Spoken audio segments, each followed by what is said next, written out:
Hello बच्चों, मेरा नाम साक्षी गुप्ता है और आज आप मेरे साथ पढ़ेंगे व्याकरण की कक्षा 4 का पाठ 21। पाठ 21 से हम पढ़ेंगे अनुच्छेद लेखन, पैराग्राफ राइटिंग। किसी भी विषय पर अपने विचारों को व्यवस्थित रूप से कुछ पंक्तियों में लिखना अनुच्छेद लेखन कहलाता है। इससे बच्चों की कल्पना शक्ति एवं सृजनात्मक क्षमता का विकास होता है तथा साथ ही विषय की जानकारी भी बढ़ती है। अनुच्छेद लिखते समय ध्यान रखने योग्य बातें: दिए गए विषय पर मन में अच्छी तरह विचार करें, भाषा सरल, स्पष्ट तथा शुद्ध लिखें, विषय पर विचारों को एक क्रमबद्ध रूप दें अर्थात विचारों का परस्पर तालमेल हो, मूल विषय से ना हटें, सही शब्दों तथा वाक्यों का प्रयोग करें तथा यथास्थान मुहावरों का प्रयोग करें, किसी वाक्य को बार बार ना दोहराएं। आइए पढ़ते हैं कुछ अनुच्छेदों के नमूने। प्रथम है आपका स्वच्छ भारत अभियान। स्वच्छ भारत अभियान राष्ट्रीय स्तर का अभियान है। इसका उद्देश्य गलियों, सड़कों, सार्वजनिक स्थलों आदि को साफ सुथरा करना है। इसका आरंभ प्रधानमंत्री श्री नरेंद्र मोदी ने 2 अक्टूबर सन 2014 को राजपथ पर झाड़ू लगाकर किया।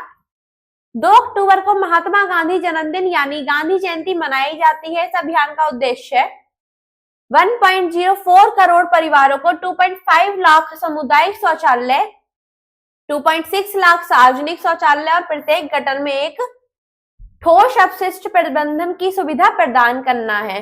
इस कार्यक्रम के अंतर्गत उन आवासीय क्षेत्रों में जहां व्यक्तिगत घरेलू शौचालय का निर्माण करना मुश्किल है, वहां सामुदायिक शौचालय का निर्माण करना है। पर्यटन स्थलों, बाजारों, बस स्टेशनों जैसे प्रमुख स्थानों पर भी सार्वजनिक शौचालय बनाने की योजना है।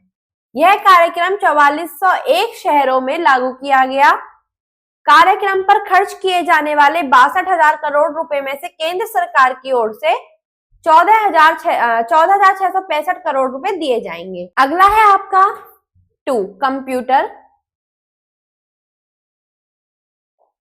आज का युग मशीन का युग है। प्रत्येक क्षेत्र में कार्य को सरल और सुविधाजनक बनाने के प्रयास किए जा रहे हैं। इसके लिए कंप्यूटर का आविष्कार वरदान सिद्ध हुआ है। कंप्यूटर का उपयोग अनेक क्षेत्रों जैसे पढ़ाई लिखाई, बिजली पानी का बिल बनाने में, जमीन के दस्तावेज रखने, टिकट छापने में, हवाई जहाज व अंतरिक्ष यान उड़ाने में, रोगियों की जांच करने में, मनोरंजन, खेल, संगीत आदि में किया जाता है। कंप्यूटर मानव द्वारा बनाई वह मशीन है जिसमें तरह तरह की सूचनाएं व जानकारियां एकत्र कर रखी जाती हैं। आवश्यकता अनुसार कंप्यूटर द्वारा कुछ ही क्षणों में इन जानकारियों को शुद्ध रूप में प्राप्त किया जा सकता है। बहुत सी मशीनों की तरह कंप्यूटर भी बिजली से चलाए जाते हैं।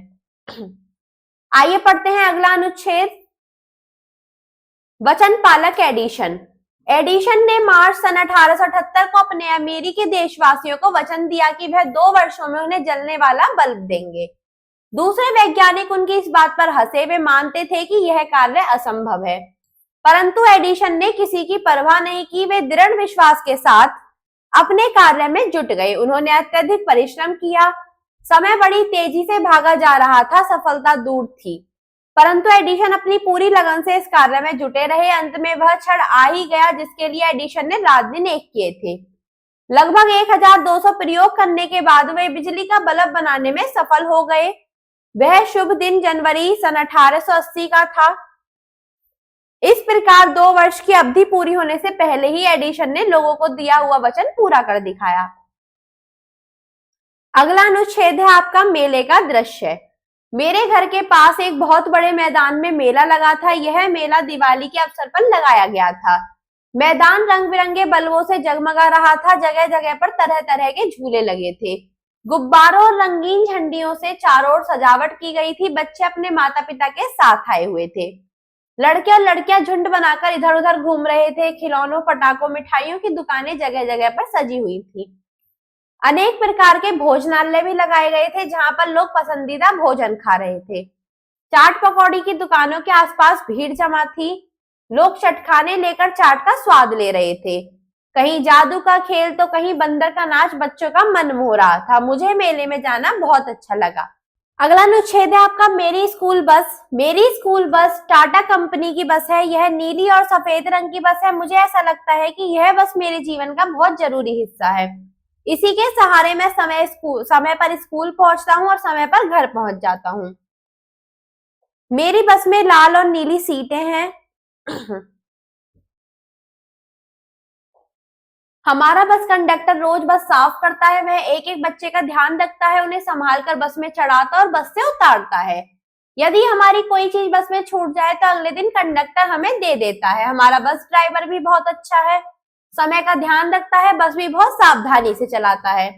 वह बस ना ज्यादा तेज चलाता है ना धीरे। मुझे इस बस में विद्यालय आना जाना बहुत अच्छा लगता है। अगला है, मैंने एक सपना देखा कि गर्मी की छुट्टियां थी, मैं रोज अपने दोस्तों के साथ खूब खेलता था, मस्ती करता था और थोड़ा पढ़ता भी था।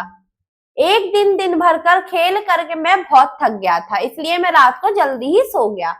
सोने के थोड़ी ही देर बाद मैं नींद में उड़न खटोले में बैठकर सपनों की नगरी में पहुंच गया। मैंने देखा कि मैं एक ऐसी जगह पर पहुंच गया हूं जहां मैं सबसे बड़ा हूं और बाकी सब बहुत छोटे आकार के हैं। सभी मुझे बहुत हैरानी से देख रहे हैं और मैं निडर होकर चारों तरफ घूम रहा हूँ। सबको अपनी ओर हैरानी से देखता पाकर मुझे बहुत अच्छा लग रहा था। तभी मुझे भूख लगी और मैंने खाने की इच्छा जाहिर की। इच्छा जाहिर करते ही मेरे सामने खाने की अच्छी अच्छी चीजें आ गईं। अब तो मुझे बहुत मजा आने लगा। मैंने इसी तरह अपने लिए बहुत से खिलौने, कपड़े इकट्ठे कर लिए। फिर स्कूल के गृह कार्य, मम्मी की डांट और स्कूल के अध्यापक की मार का ध्यान आया। अचानक ही मुझे मार पड़ने लगी। भारी भरकम गृह कार्य दिखाई देने लगा। तभी मम्मी की डांट की आवाज सुनाई दी। मैं घबरा कर उठ बैठा। मैंने अपना सपना मम्मी को सुनाया, जिससे वह जोर जोर से हंस पड़ी। अगला अनुच्छेद है, यदि मैं वृक्ष होता। वृक्ष हमारे जीवन दाता कहलाते हैं। मुझे घने घने वृक्ष बहुत पसंद है। यदि मैं वृक्ष होता तो मैं खूब बड़ा होता। मेरी खूब सारी पत्तियां व टहनियां होती। मुझ पर सुंदर सुंदर फल फूल होते। पक्षी मुझ पर घोंसले बनाते। उनकी चहचहाहट से मैं खुश होता। जब मेरी छाया में लोग बैठते और बच्चे खेलते तो मुझे बहुत अच्छा लगता।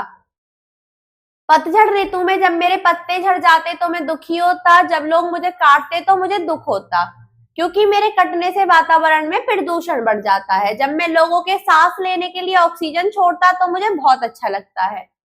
मेरी वजह से लोगों को शुद्ध हवा मिलती है और वे स्वस्थ रहते हैं। मेरा तो जीवन ही धन्य हो जाता है। अगला है आपका, मेरा प्रिय त्योहार दीपावली। हमारे देश में अनेक त्योहार मनाए जाते हैं, उनमें दीपावली मेरा प्रिय त्योहार है। यह हिंदुओं का एक प्रमुख त्योहार है। इसे प्रकाश का पर्व भी कहा जाता है। यह राम के 14 वर्ष वनवास के बाद अयोध्या लौटने की खुशी में मनाया जाता है। दीपावली प्रतिवर्ष कार्तिक महीने की अमावस्या तिथि को मनाई जाती है और दीपावली से पहले घरों की सफाई एवं रंगाई की जाती है। रात में घरों को मोमबत्तियां एवं बिजली की झालरों से सजाया जाता है। लोग धन की देवी लक्ष्मी की पूजा करते हैं।